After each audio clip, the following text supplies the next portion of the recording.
Hello everyone. Today we talk about how to fix the app of Shein. Here we go to settings.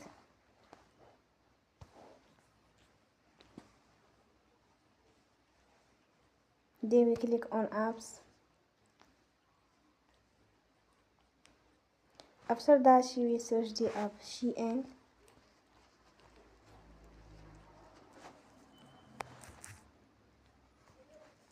And we click. Then you will on for stop. After that you will go to storage. Then we click on clear cache.